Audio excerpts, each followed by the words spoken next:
Hola, muy bienvenidos a todos a este último House View del año de Cohen. Hoy vamos a hablar nuevamente de la economía global, mirando un poco las perspectivas para el 2022. Me acompaña hoy Camilo Cicera, nuestro portfolio manager de todo lo que tiene que ver con la economía global. Así que buenos días, Camilo, muchas gracias por acompañarme en esta aventura de empezar a descifrar un año con tantos desafíos como como parece ser el 2022, con muchos riesgos latentes y con algunas cuestiones que empezarían a consolidarse. Vamos a dividir la presentación, como hacemos siempre, mirando qué es lo que pasó en el último mes, cómo vienen las variables que estamos siguiendo. Después vamos a ver qué pasó en el mercado en este volátil noviembre y diciembre, por lo menos hasta el momento, y después Camilo nos va a contar cómo están nuestras carteras globales y qué perspectivas podemos tener de acá para el año que viene. Incluso vamos a hacer una especie de ping-pong de manera de empezar a que Camilo nos ilumine de cara a cómo podemos mover nuestra cartera. Así que los invito a todos también que si nos quieren ir haciendo preguntas, la vamos a ir manejando entre los dos. Así que bueno, sin otro particular, nuevamente muchísimas gracias por asistir, por la paciencia. Así que bueno, yo voy a empezar a compartir pantallas y empezamos a ver la presentación. Un segundito. Como siempre pasa, esto todavía no nos acostumbramos a la pandemia. Así que, bueno, como ustedes saben, este arranque o este último House View un poco lo queríamos plantearlo en cuanto al desafío que tiene la economía global entre este trade-off que siempre existe entre inflación y crecimiento. Una inflación que parecía un tema menor y que nos preocupaba por el crecimiento, bueno, vuelve a estar en el centro de la escena y creemos que va a seguir estando en el centro de la escena por varios meses más. Así que, ¿por qué vamos a decir inflación contra crecimiento? Bueno, un poco vamos a empezar planteando el tema, ¿no? ¿Por qué creemos que la inflación, hoy me van a escuchar muchas veces nombrarla, ¿no? En principio, recuerden cómo teníamos lo que fue la crisis de COVID, esta crisis tan profunda que tuvimos el año pasado y que tuvo ese beneficio de que se recuperó tan rápido. Como ustedes pueden ver en este gráfico, a partir una vez que la economía hizo piso a 3 trimestres iniciado la crisis, la economía se recuperó muy fuerte, hizo esta especie de V, como ustedes pueden ver en el gráfico de la izquierda, la línea Bordeaux. Fíjense cómo ya para el séptimo trimestre la economía ya había prácticamente recuperado todo y hoy a 8 meses del inicio de la crisis la economía está 1% por encima del nivel previo a la crisis, que era muy distinto a lo que había pasado con la crisis de Lehman Brothers, la última gran crisis que tuvo la economía americana o la última gran recesión, en el cual llevábamos a 8 trimestres de iniciada la crisis, todavía la economía estaba 2 puntos por encima del pico de la crisis. Esa buena noticia se empieza a empañar un poco por lo que vemos en el gráfico de la derecha, ¿no? En el cual este fuerte crecimiento, este rápido rebote que tuvo el nivel de actividad está siendo acompañado por una aceleración en el ritmo en la inflación, una forma más general de ver la dinámica de los precios en una economía, viéndolo a través del deflactor del PBI, ¿no? Y ahí es como lo ven, que hoy los precios en Estados Unidos están al tercer trimestre más del 5% por encima a lo que estaban al inicio de la crisis, mientras que en el caso de la crisis de Lehman todavía no estaba ese problema latente, en la economía se iba recuperando sin presiones inflacionarias. Algo que comentamos en el trimestre pasado fue este freno que había tenido el nivel de actividad en el tercer trimestre. Lo habíamos detallado, como la economía, de haber pasado de crecer al 6,5% más o menos en el primer semestre, en el tercer trimestre cayó al 2,1%, en el cual se daba esta particularidad, o por lo menos algo que a nosotros nos llamaba la atención, era que la inflación no había acompañado esa desaceleración en el crecimiento, y fíjense que los precios crecieron casi al 6%, prácticamente no hubo desaceleración en la dinámica de precios, y cuando vamos a la dinámica de por qué los precios crecieron al 6%, bueno, acá empezamos un poco a combatir un poco el discurso simplista, un poco que tienen la Fed y también el mercado, en el cual asocian el salto inflacionario a 3 o 4 bienes o a 3 o 4 factores que lo hicieron subir, y eso lo generaba como una cuestión transitoria. Esto lo vamos a ver un poquito más en detalle, pero como ustedes pueden ver en el gráfico de la derecha, todos los precios de la economía subieron muy por encima del 2%, que es lo que la Fed desea, ¿no? Fíjense cómo el consumo subió al 5,3%, dentro de lo que es la canasta de consumo, la parte de bienes subió al 7%, en tanto que los servicios, algo que se venía recuperando tras la pandemia, tuvo una suba por encima del 4,2%. Y acá empiezan estas luces amarillas, que las cuales nosotros hemos hecho hincapié más allá de que el mercado seguía con la tesis de transitoria. Cuando vemos los motivos de esta desaceleración, habíamos destacado cómo fue el consumo y la inversión lo que más había desacelerado. Fíjense, de 6,5 en el primer semestre al 2,1 en el tercer trimestre, prácticamente el consumo fue el gran protagonista, de crecer al 12% a crecer apenas el 1,7%, y cuando abrimos ahí la dinámica del consumo vemos dos películas diferentes. Por un lado, lo que pasó con el consumo de bienes, que crecía al 20% y cayó al 8,4%, esa fue la gran explicación de la desaceleración en el crecimiento, en tanto que el consumo de servicios, algo que pese a la tercera ola que estaba teniendo Estados Unidos con la cuestión del aumento de contagios de la variante Delta y demás, bueno, el consumo de servicios mantuvo el ritmo de crecimiento de los trimestres anteriores, casi 7,6, no hubo desaceleración ahí. Eso lo que marca quizás es la sostenibilidad, un poco la buena noticia del crecimiento. Y después lo que más tenemos es toda esta caída que también padeció la inversión, y cuando abrimos la inversión, ahí vemos cómo fue la caída en la inversión residencial. Básicamente una mala performance que tuvo el sector de la construcción fue lo que me tiró abajo el PBI, por eso es la desaceleración.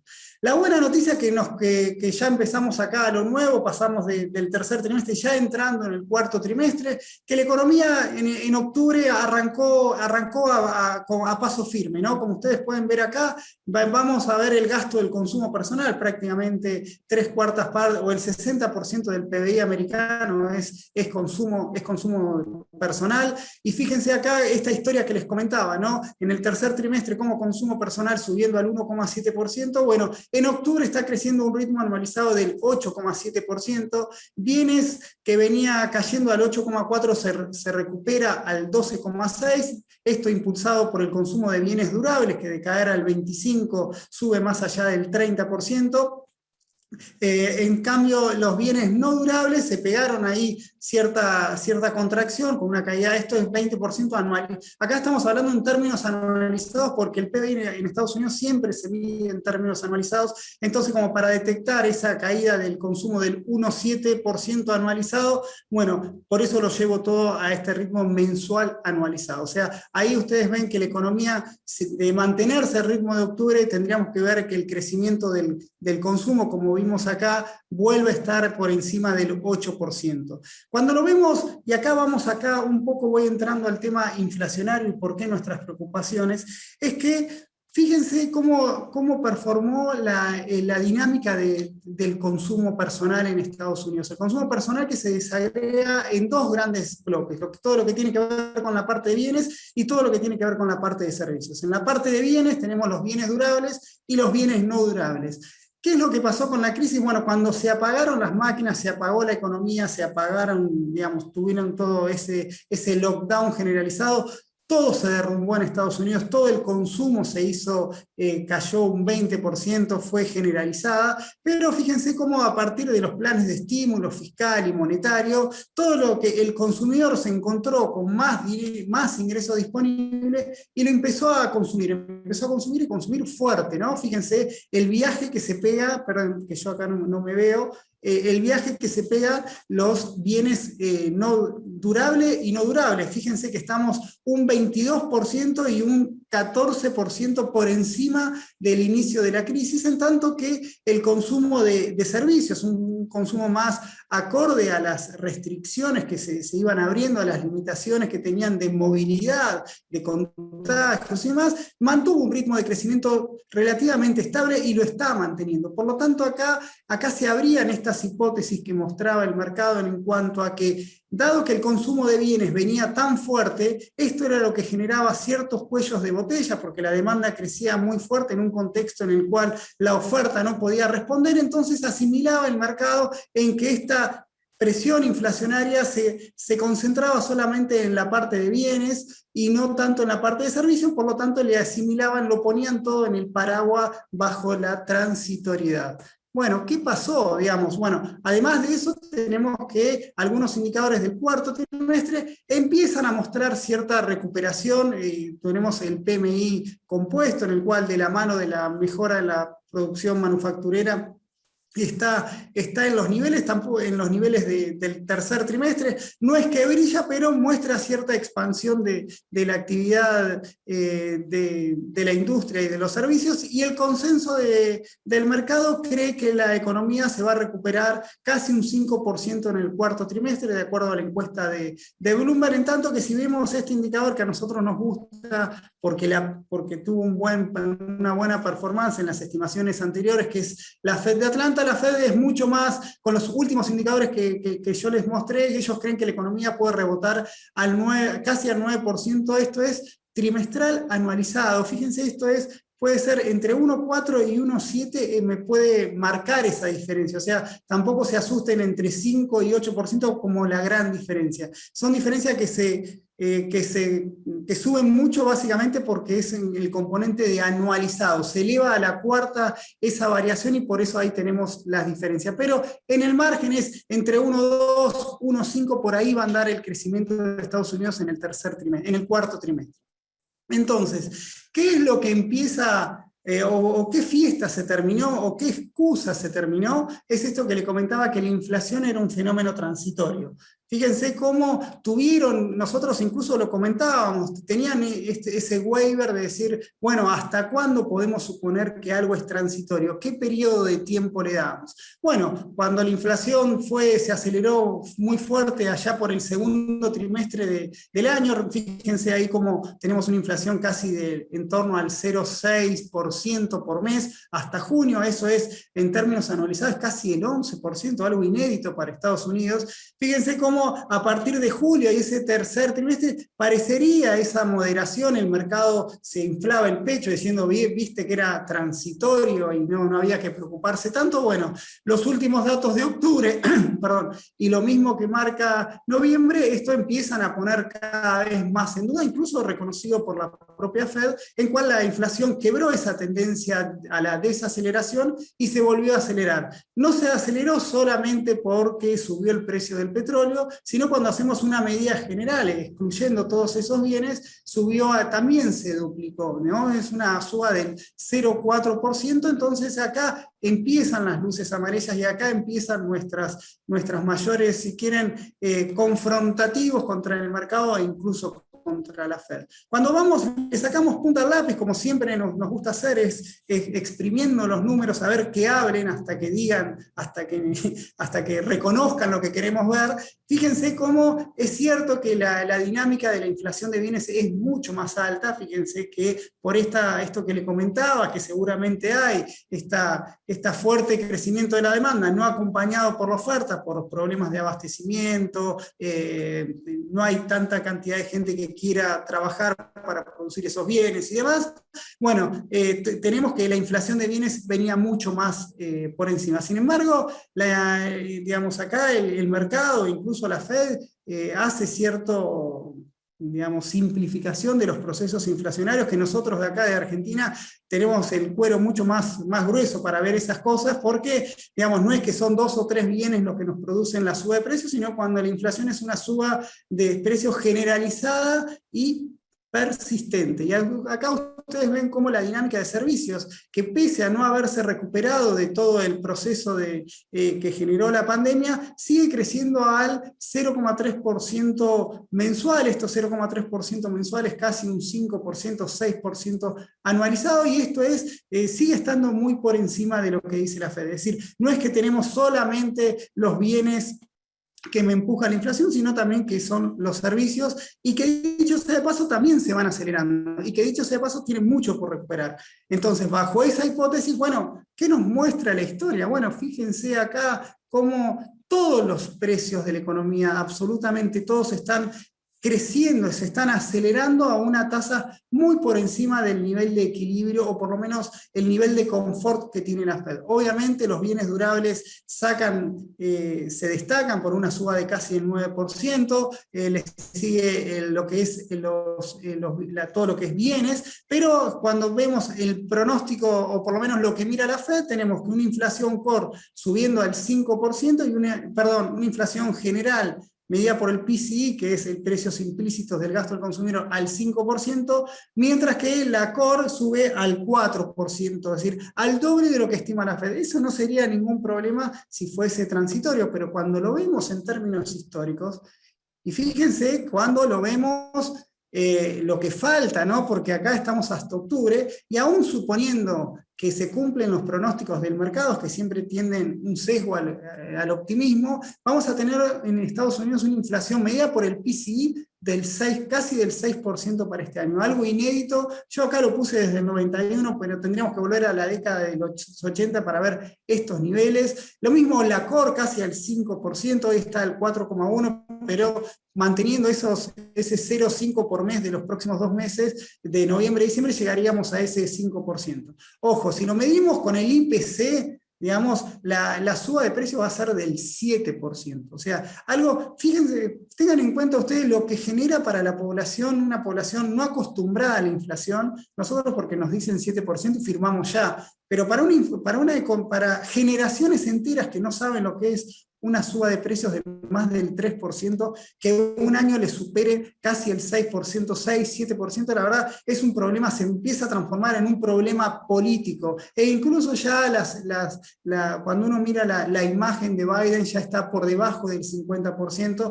Esto deteriora las expectativas y es un punto clave para nosotros. Si hay un riesgo en la economía global hoy, es esto que está pasando. Acá estoy mostrando Estados Unidos, pero le puedo mostrar cualquier país de la Tierra y todos van a mostrar la misma dinámica. Lo mismo pasa en Europa, fíjense, para Alemania, que si hay algo más, una política monetaria más dura o más temor a la inflación, es la economía alemana, después de haber sufrido las hiperinflaciones allá por la década del 20. Bueno, toda la economía global está teniendo esta suba de precios. Si no vemos, también el mercado no le importa, porque cuando uno mira acá lo que está la tasa de interés nominal, la tasa de 10 años, que está ahí zigzagueando en el 1,5%, bueno, estamos viendo que tenemos una tasa de interés reales negativas inéditas, casi del 6%. Entonces, ¿qué es lo que acá seguimos poniendo en tela de juicio? ¿Qué cosas que nos paramos enfrente del consenso? Bueno, que acá hay un claro error de diagnóstico de la Reserva Federal, con la humildad que me genera el caso, ¿no? No es que yo le voy a dar clases de economía a la Fed, pero sí mostrarle que el pronóstico o el diagnóstico que trazaron el año pasado, en el cual sí es cierto que la economía se recuperó. Fíjense cómo el PBI de este año, ellos estimaban una suba de casi el 6% y va a andar por ahí. Lo mismo que el desempleo, estimaban un desempleo en el 4,8% y está por ahí, hoy está en el 4,6%, pero ahí nos juega un poco la cantidad de personas que están en el mercado laboral. Pero fíjense las estimaciones que ellos tenían de inflación. Acá lo que vemos como que hay un sesgo al optimismo de la Fed o un cierto error de diagnóstico en cuanto a la dinámica de precios. Hace un año pensaban que la inflación iba a estar en torno al 1,8%. La fueron subiendo porque la dinámica propia así lo demostraba. Y hasta hace 3 meses, hasta hace un mes, perdón, en las minutas de septiembre, preveían una inflación del 4,2%. Bueno, esa inflación va a ser del 6%, o sea, nuevamente se quedaron cortos. Lo mismo va a pasar con el IPC Core, que de crecer al 1,8% pensaban se la jugaron y dijeron lo subieron a 3, bueno, va a dar 5. Entonces, todas estas cuestiones hacen que cuando uno mira, digamos, que el policy maker, que es el que nos guía a todos, decir cómo va a ir la economía, bueno, se está equivocando. El mercado afortunadamente todavía no le está prestando mucha atención a esto, e incluso le creen este camino que marca la Fed. Fíjense que la Fed en su última reunión todavía esperan que la inflación para el año que viene vuelva a bajar. Fíjense que para 2022 esperan una inflación en torno al 2,2-2,3%, lo cual implicaría que todo lo que tuvimos es algo transitorio, en contra de lo que nuestro olfato, por lo menos nuestro análisis nos está marcando. Entonces, acá vienen las mil y una excusas que pasaban, que ya se los comenté, el desajuste entre oferta y demanda, más interrupciones en la cadena de suministro, como una presión alcista de precios. Ya vimos que eso se cumplió en los bienes, pero sectores que no tenían ese problema, los precios aumentaban igual. También está el precio del aumento del petróleo, que hemos hablado. Bueno, sin embargo, uno saca el precio del petróleo y también los precios siguen subiendo, e incluso también el precio del petróleo cayó y el resto de los precios van a seguir subiendo de acuerdo a lo que estamos viendo. Y después hay algo más, si quieren, algo también discutible, que es esta cuestión de escasez de mano de obra, en el cual parte de esa caída en la tasa de desempleo, es decir, como hay gente que no quiere volver a trabajar, hay muchas cantidades de puestos laborales vacantes que nadie quiere agarrar, y por eso te genera esa presión a la suba de los salarios. Creo que ahí eso incluso está recién arrancando, porque incluso cuando esa gente se vuelque al trabajo, vamos a tener que ver cómo reacciona la demanda salarial para ese contexto, ¿no? Entonces, esto, si quieren, son las mil y unas excusas, pero para mí el gran elefante que está en el bazar es la política monetaria que llevó a cabo la Reserva Federal para combatir la crisis, una política monetaria ultra expansiva que se acompaña de una política fiscal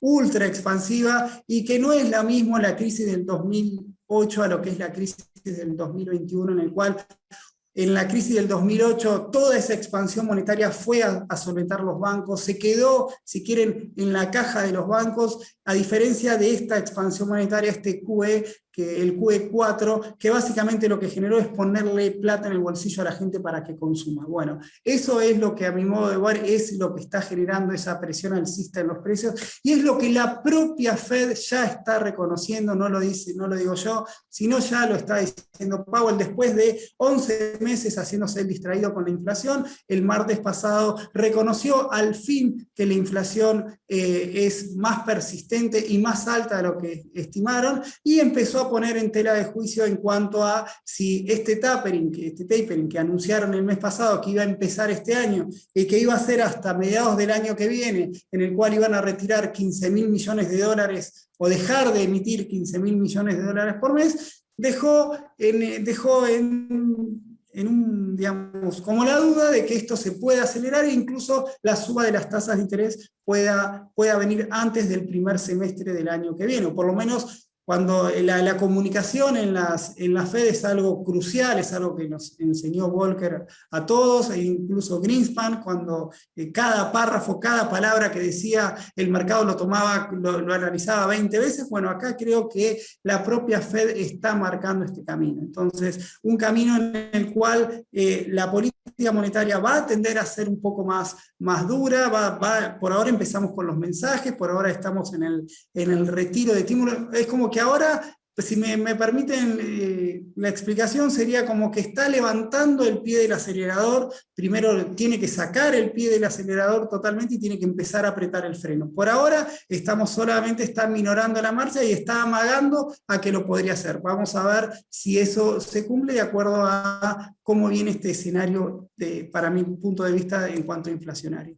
El mercado también empieza a ver algo que, digamos, si bien las tasas de interés a 10 años siguen estables, incluso cayeron, bueno, acá ahora vamos a ver que se mezclaron otros factores, pero cuando uno mira esta relación con la tasa de a 2 años, en el cual suben más rápido, y acá un poco el mercado está empezando a dudar en cuanto a que la suba de tasa de interés tiende a ser un poquito más rápido, y esto complique el crecimiento de largo plazo. Por eso ahí la curva parecería que se vuelve a aplanar, y cada vez que la curva empieza a aplanarse es un síntoma de que la economía va a perder impulso, no digamos recesión por ahora, pero por lo menos que el pico de crecimiento ya lo habría alcanzado. Como siempre digo, nosotros seguimos la evolución mes a mes, son cosas que vamos armando el diagnóstico en base también a los datos hoy nos están mostrando eso. El mercado, cuando el título que nos convocaba era ¿qué mirábamos para el 2022?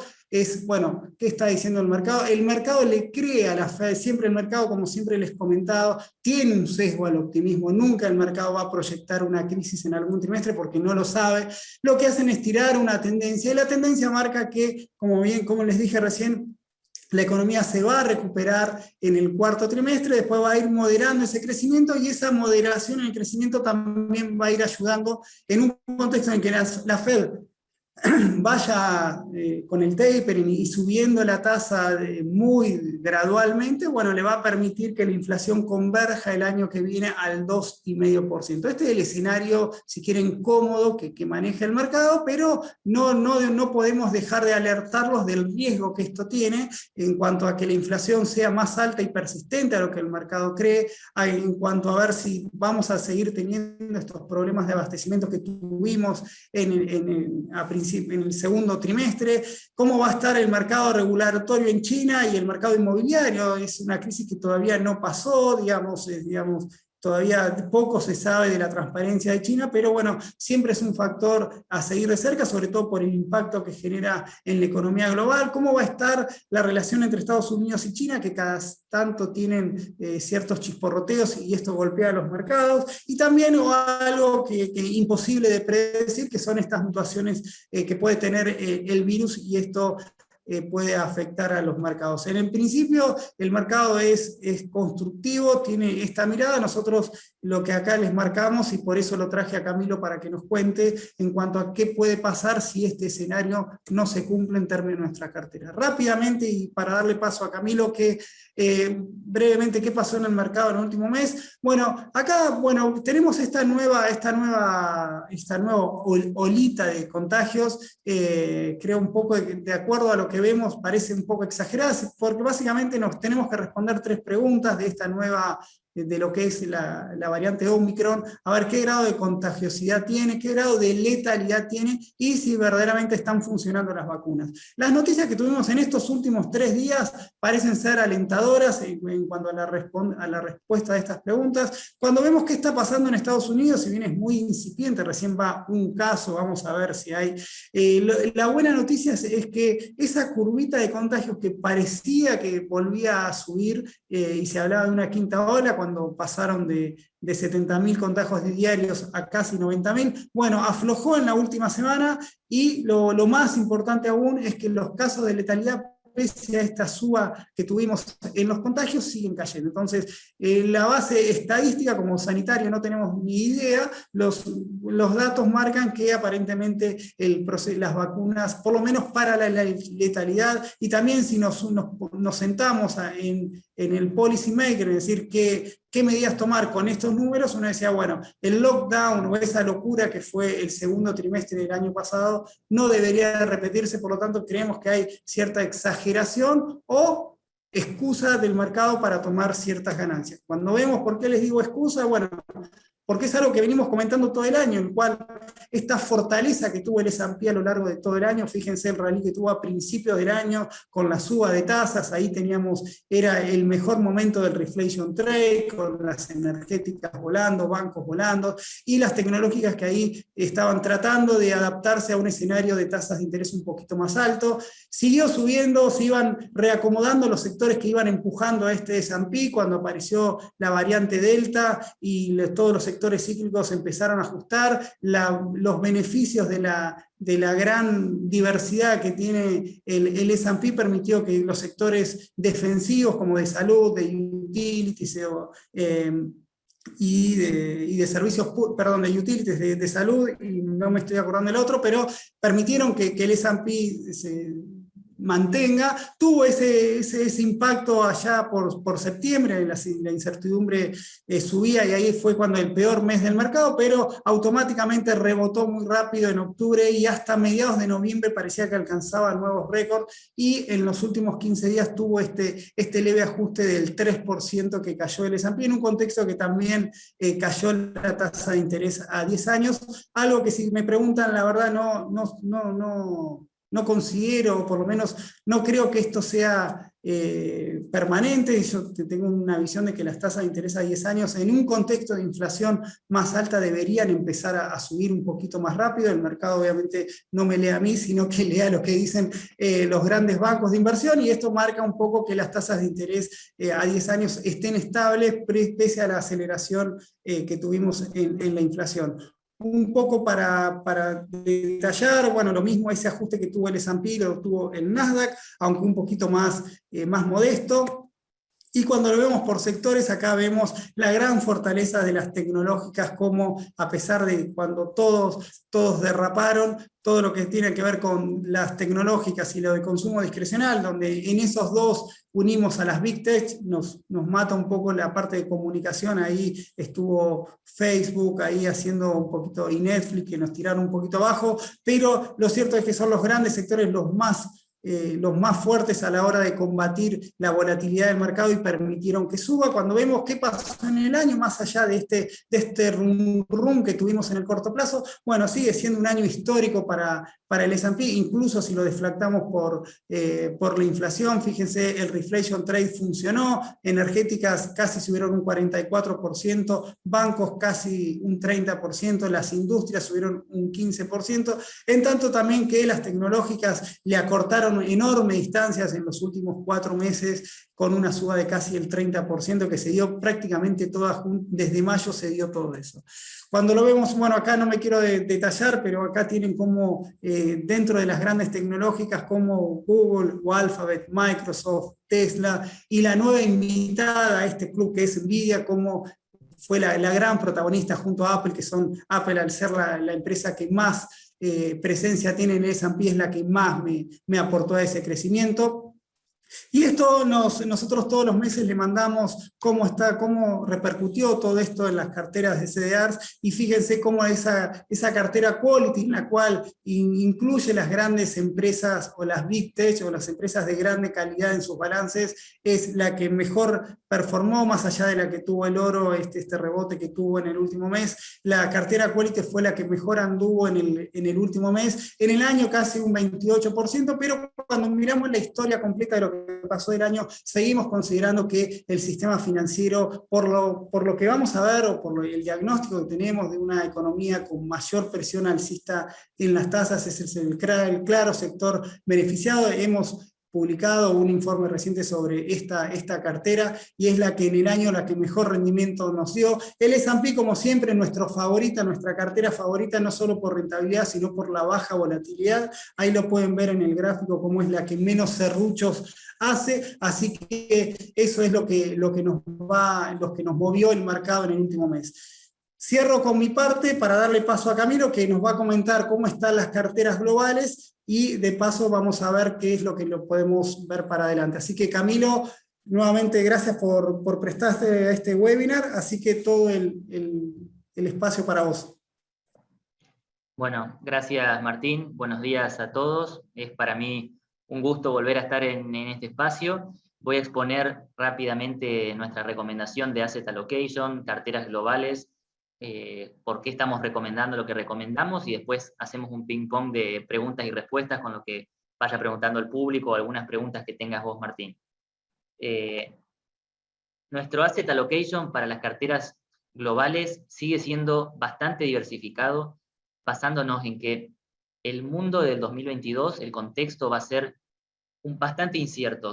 Tenemos un poco más de convicción de que la inflación va a ser alta, como bien decía Martín, pero tenemos que ver qué sucede, por ejemplo, con el crecimiento económico, con la respuesta o no respuesta de los bancos centrales, por hablar de algunas variables macroeconómicas. Entonces estamos recomendando mantener las carteras diversificadas. Tenemos nuestra cartera moderada, que tiene como prioridad lograr la preservación del capital, y nuestra cartera crecimiento, que tiene como prioridad un retorno total, maximizar el rendimiento, y para eso tolera una mayor volatilidad en el mediano plazo. Nuestra cartera moderada, ustedes dirán, ¿por qué tiene tanto de renta variable, es decir, real estate, equity internacional, acciones norteamericanas, una cartera que se supone que es moderada y que solo busca preservación de capital?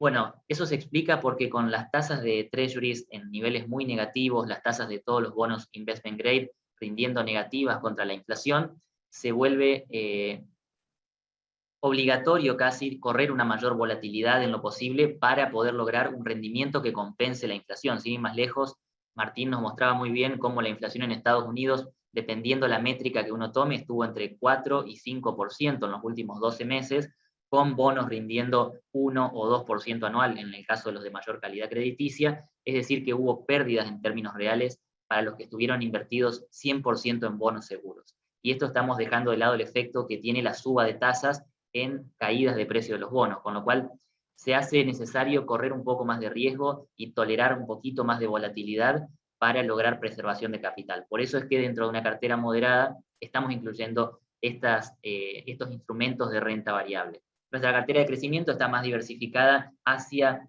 instrumentos de renta variable, sin embargo también no deja de tener algo de renta fija e investment grade. Ya vamos a ver por qué en esta hoja. Acá vemos el rendimiento de las carteras desde 2014 hasta hoy. Tenemos que la cartera de crecimiento claramente tiene más volatilidad, pero tiene un muy buen rendimiento. La cartera moderada, menos volatilidad, también menos rendimiento, pero ambas con muy buen desempeño año a año. Esto está hecho el backtesting contra otras combinaciones y es superador la combinación que estamos proponiendo. Acá vemos cómo en noviembre, en el cuadro de barras de abajo, en noviembre, por primera vez, tuvimos a los bonos investment grade cumpliendo su función de reducir la volatilidad.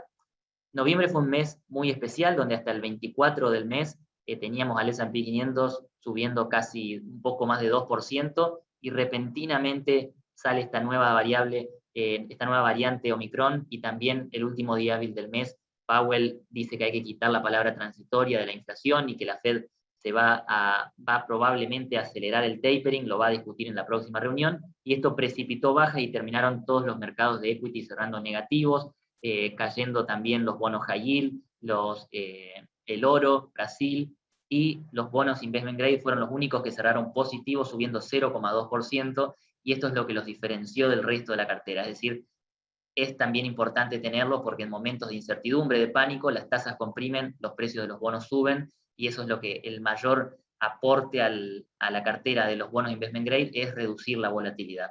Sin embargo, en lo que va del año 2021, como podemos ver en el cuadro de barras de arriba, los bonos investment grade tienen un rendimiento negativo porque si bien devengaron intereses en todo el año, eso no logró sobrecompensar la caída de precio que generó la suba de tasa de treasuries y de tasas en general de interés y de rendimiento desde principios de año hasta el cierre de noviembre.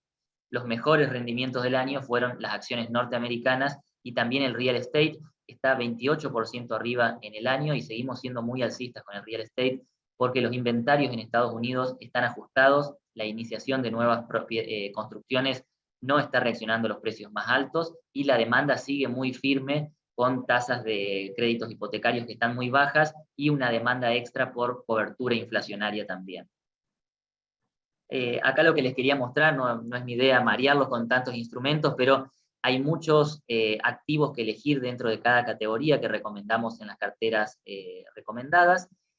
Dentro de High Yield nos está gustando cada vez más el fondo AXA US Short Duration, que tiene una duration muy corta, 2%, esto lo hace bastante defensivo frente a la suba de tasas, y es de créditos dentro de Estados Unidos, que es el país que menos se ve apresurado por subas de tasas. Ya estamos viendo cómo en mercados emergentes hay más volatilidad cuando se reduce la liquidez y suben las tasas en el mundo. Lo vemos en la lira turca, el real brasilero, el peso mexicano, también en el peso argentino, en su modalidad bolsa. Entonces priorizamos estar dentro del mercado norteamericano, incluso con bonos. Este fondo de AXA lo recomendamos como una alternativa a la renta fija tradicional, aunque claramente es high yield y por lo tanto tiene más riesgos que un treasury corto, aunque tiene mayor rendimiento. Y finalmente así pasamos a las preguntas, que me parece que va a ser lo más entretenido para ustedes. Quería mostrarles cómo las carteras habíamos visto cómo en el largo plazo la cartera del portfolio crecimiento rinde mejor, pero mostrarles también qué sucede en un hipotético caso de corrección, si el mercado tiene un mayor temor por la variante Omicron.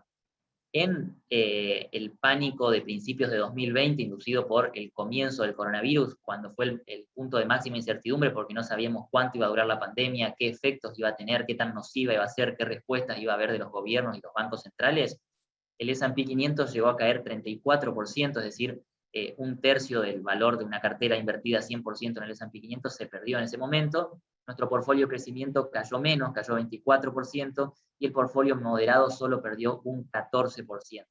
Es decir, que en épocas de corrección, el portfolio moderado efectivamente tiene mucho menor volatilidad gracias a su participación en oro, en renta fija investment grade y en otros activos alternativos. Incluso tiene 5% de liquidez. Después, a la larga, siempre termina siendo tiene mayor rendimiento un activo que tiene mayor volatilidad, siempre y cuando esta volatilidad sea positiva. No estamos hablando de acciones argentinas en el largo plazo, sino de la bolsa norteamericana. Entonces quería mostrarles esta comparación y concluir con la frase que realmente la volatilidad en estos casos es el precio a pagar por mayores retornos de largo plazo. Si estamos 100% en el S&P 500, vamos a tener fuertes fluctuaciones del valor de la cartera, pero vamos a tener probablemente un mayor rendimiento de largo plazo. Si queremos menos volatilidad, el costo es un menor rendimiento, y ahí en el medio hay que elegir y ponderar de acuerdo a las necesidades de cada cartera de inversión. Quería hacer una presentación corta para que tengamos más tiempo para preguntas, Martín.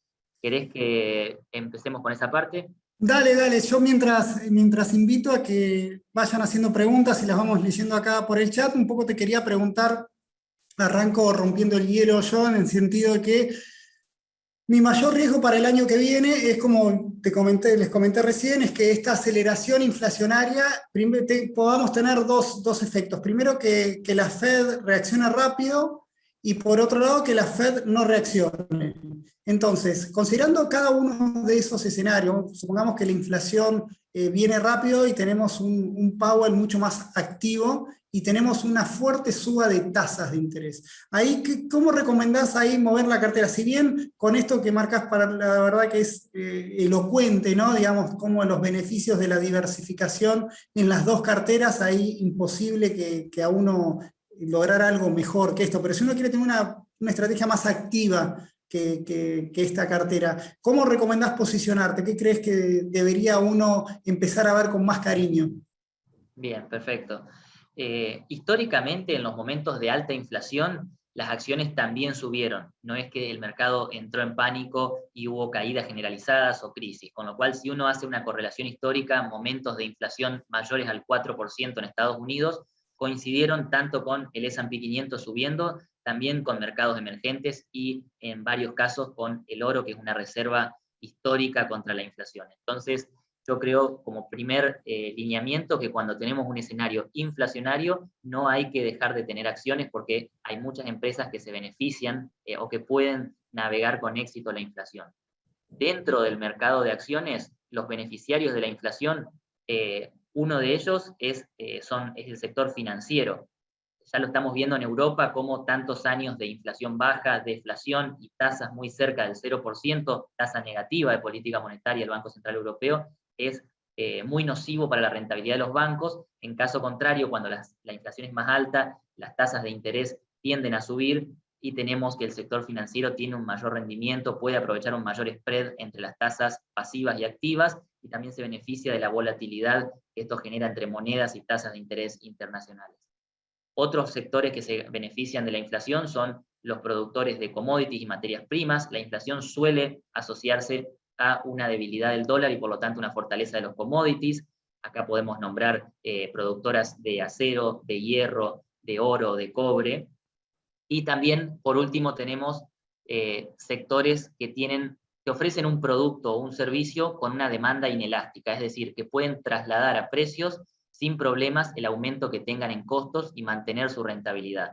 En este punto tenemos los sectores más defensivos, por ejemplo, salud, consumo básico, y también tenemos a las grandes tecnológicas que proveen un servicio que los consumidores siempre convalidan. Por ejemplo, si Apple sube el precio de los iPhones ajustable por inflación, no va a tener menor demanda, ya que es un producto único y que cuenta con una base de consumidores fidelizados que van a poder acceder a este teléfono, sea que el precio suba un 7% o un 5%, y además tiene mucha innovación tecnológica de por medio. La diferencia que te haría, y me extiendo un poquito y ya termino, es que si hay una respuesta de la Reserva Federal subiendo tasas ante la inflación, que hoy en día parece nuestro escenario más probable, siendo el discurso de Powell en el Senado del martes, como bien dijiste, hay que tener más cuidado con las valuaciones altas, hay que tener más cuidado con los bonos largos, porque las tasas de interés van a ir subiendo, y hay que priorizar el sector financiero que se va a beneficiar de esta suba de tasas. Si la Fed no tiene una respuesta alcista en las tasas de interés, se mantiene dovish por la variante Omicron o por la razón que sea, y tenemos entonces que las tasas no reaccionan tanto y la inflación sigue siendo alta, me inclinaría más por las grandes tecnológicas que logran crecer tanto en un contexto inflacionario como deflacionario, con crecimiento o con recesión. Son negocios en constante crecimiento, y las grandes tecnológicas, a diferencia de las más incipientes, no están cotizando a ratios de evaluación irrisorios. Estamos hablando de las Big Tech, sacando de lado Amazon, que es la más cara, pero Meta Platforms, Alphabet, Microsoft y Apple están cotizando entre 20 y 30 veces las ganancias proyectadas para el 2022, y vienen creciendo una razón de 20% o 2 dígitos cómodos interanual en ventas y ganancias año a año en el largo plazo. Perfecto, Camilo. Justo con tu último comentario me sacaste la pregunta que tenía para hacerte, básicamente porque era esto, ¿no? Un poco que cómo las grandes tecnológicas fueron el gran motor de la recuperación de las bolsas en este último año de pandemia, y también si uno mira la historia que siempre marcás en los últimos 10 años, parecen invencibles. O sea, vos no le tenés miedo a una suba, a que la tasa, supongamos un escenario que la tasa se vaya al 2,5%, como para que sacar el pie del plato en cuanto a esas grandes tecnológicas, la ves tan sólidas como para mantener esta visión. Sí, exacto. Las veo bastante sólidas porque, adicionalmente de que no están cotizando a ratios de evaluación irrisorios, dado el contexto que tenemos ahora, el crecimiento tan acelerado que tienen anualizadamente les permite compensar una compresión de múltiplos. Cuando tenemos suba de tasas, tenemos retiro de liquidez, lo que se ve en el mercado históricamente es una compresión de los ratios de evaluación. Estas empresas pueden tolerar una compresión fuerte en los ratios de evaluación por la expansión constante que tienen de su negocio y las nuevas ideas. Apple es mucho más que el iPhone, Alphabet es mucho más que el motor de búsquedas Google y demás. Y además tienen una posición de caja muy grande que amortigua estas valuaciones. Es decir, gran parte de la evaluación de estas compañías se explica por una enorme posición de disponibilidad de efectivo y equivalentes en sus balances. Distinto es el escenario de empresas como Tesla o Nvidia, que las comentabas vos, entraron al top 7 de mayores empresas de Estados Unidos y top 10 de empresas del mundo recientemente tras las fuertes subas, pero están cotizando a ratios de evaluación de entre 80 y más de 100 veces las ganancias, y esto exige que sigan creciendo a un ritmo, como vienen Nvidia y Tesla, cercano al 50% interanual en sus negocios para convalidar una compresión de ratios de evaluación. Es decir, el mercado, cuando hay suba de tasas y retiro de liquidez, se torna mucho más exigente con las empresas que son historias sobre el futuro, que son mucho ingreso futuro, y se torna menos exigente con las empresas que son una realidad en este momento. Ok, Camilo, entonces, resumiendo un poco este escenario un poquito más riesgoso a lo que plantea el consenso, seguimos recomendando los bancos como un sector a tener en cuenta, estas grandes tecnológicas.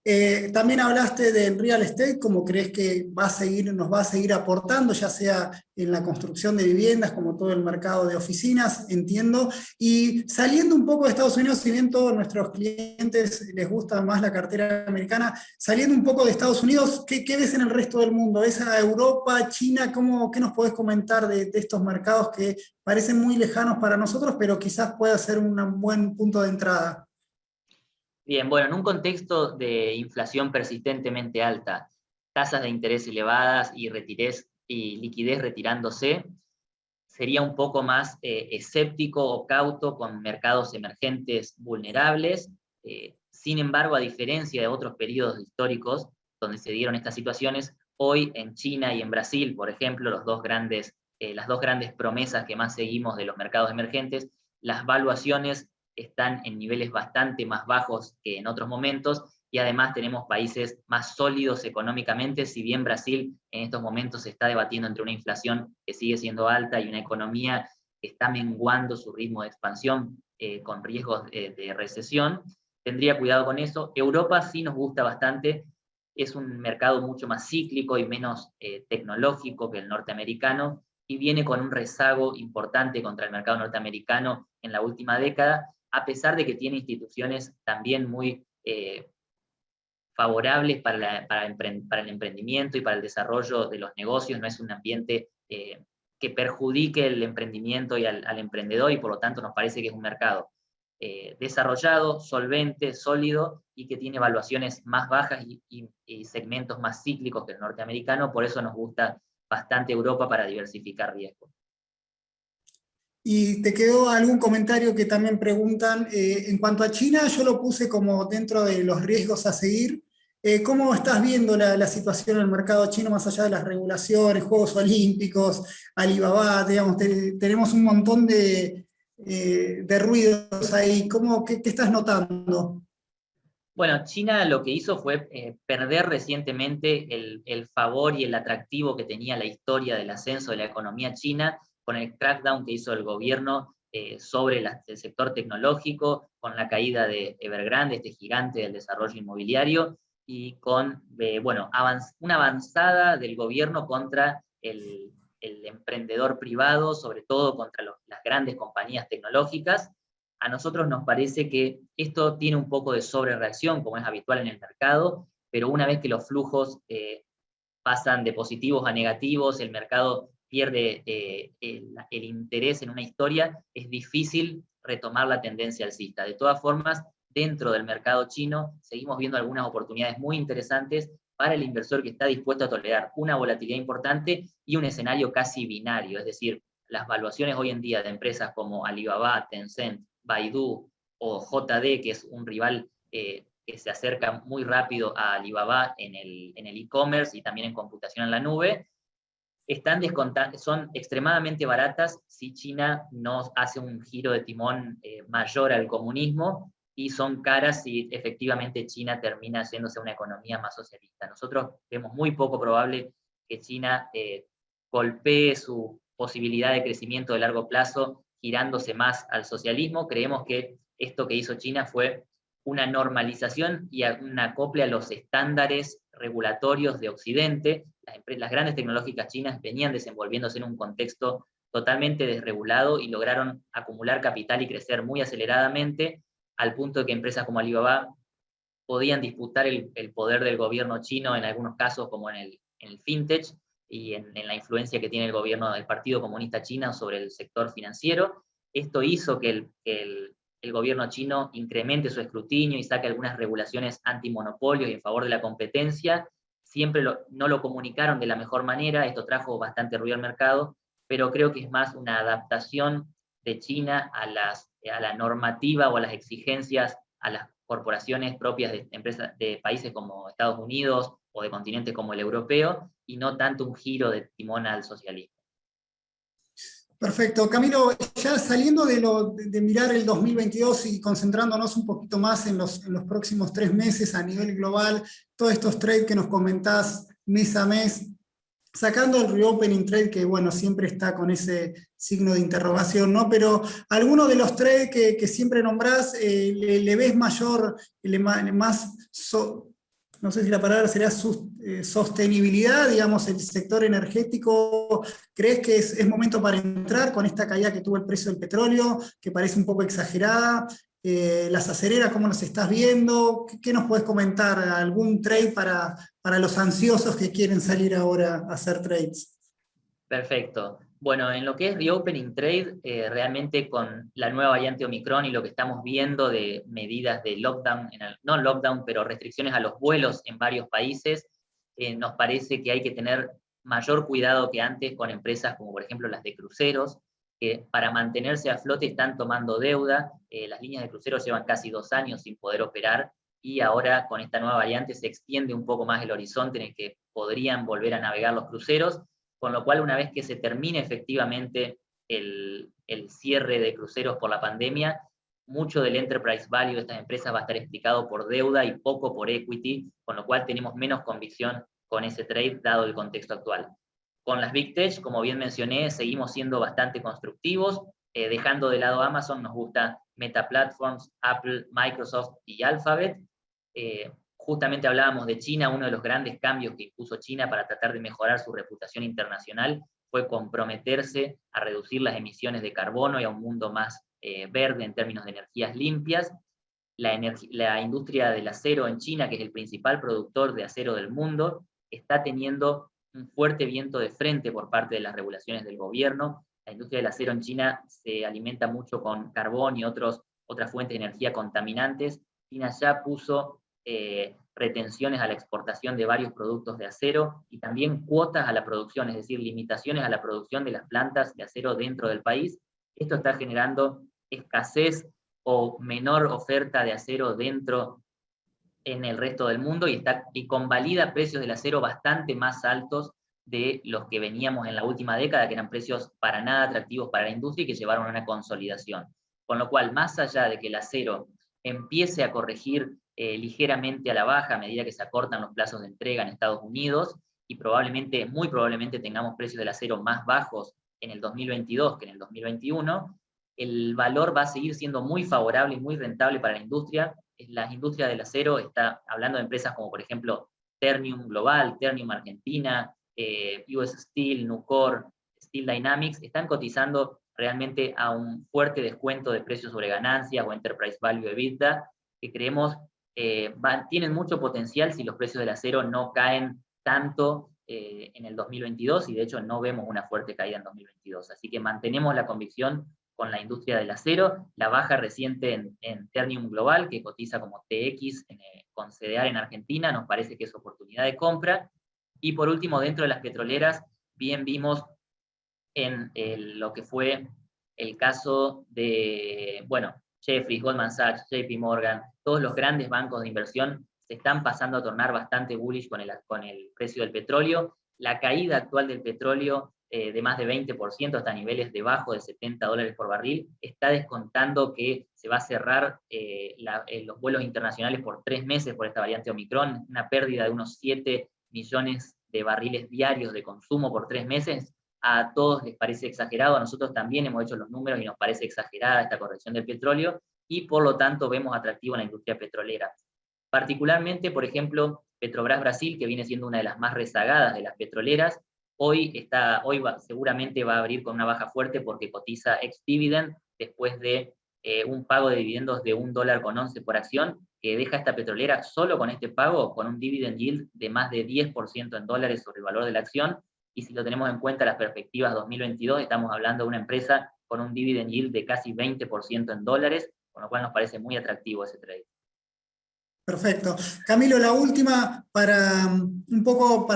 tenemos muchas visitas en cuanto a qué quieren hacer a través con pesos acá, y para eso, bueno, siempre el vehículo para mover los pesos y ver todas estas presentaciones a nivel global entran en escena los CDRs. Dentro de nuestras carteras de CDRs, ¿qué estás viendo? ¿Cuál estaríamos más recomendando? Yo hablé de la cartera de bancos. ¿Tenés alguna perlita así para compartir que creas que es importante destacarlo? Bien, aprovecho a responder una pregunta que hace Diego, que veo que me sale. La petrolera que nombré recién es Petrobras. Respecto de las carteras de CDRs, para un inversor que quiere estar diversificado, que quiere estar tranquilo y tener una cartera con baja volatilidad, siempre nuestra recomendación es la cartera de CDR que replica el S&P 500, la cartera CDRA. Esta cartera replica el índice de S&P 500 con una correlación de más de 98%, y nos parece la más atractiva para todo tipo de inversor. Para un trade apostando a lo que va a ser una inflación más elevada con respuesta de los bancos centrales, obviamente la cartera CDR-F nos parece muy atractiva. Tasas de interés en alza, persistencia del crecimiento económico e inflación van bien de la mano con los bancos, y también diría como cobertura inflacionaria también la cartera CDR-G de oro, que sigue a las mineras de oro, que vienen bastante rezagadas. La cartera también Quality y del Nasdaq nos gusta, sobre todo por las Big Tech que nombramos y que están dentro de estas carteras. Y por último, para dejar un puñado de CDRs sueltos, si se quiere, de empresas diversificadas que se benefician de la inflación y que por lo tanto me parece que está bueno combinar. Estoy hablando de las Big Tech, como dijimos, tienen CDR, Apple, Microsoft, Alphabet, Meta Platforms. De bancos podemos poner JP Morgan, de materiales podemos poner Ternium Argentina, Ternium Global, podemos poner Barrick Gold, y también esta minera que se llama Freeport-McMoRan, que cotiza como CDR, como FCX, y que tiene mucha operación no solo de oro, sino también de cobre, y eso la diferencia un poco. Y finalmente agregaría empresas defensivas que pueden trasladar a precios el aumento de costos, como Pfizer, Johnson & Johnson y también Walmart. Me parece que son varios CDRs que se beneficiarían de la inflación y que me parece que individualmente considerados también pueden andar muy bien. Perfecto. Camilo, muchísimas gracias, impecable como siempre. Al resto, bueno, ya estamos en horario, así que no me queda más de agradecerles nuevamente, desearles un feliz fin de año y nos estaremos viendo en el 2022, seguramente con muchas más novedades, esperemos que sean todas para bien. Así que bueno, muchas gracias a todos, los espero en el próximo House View local. Vamos a ir, vi muchas preguntas sobre la cuestión de impacto en moneda local y demás. Bueno, eso lo vamos a estar viendo la semana que viene. Así que Camilo, muchísimas gracias de nuevo y a todos ustedes los espero ya en el 2022. Muchas gracias y felices fiestas.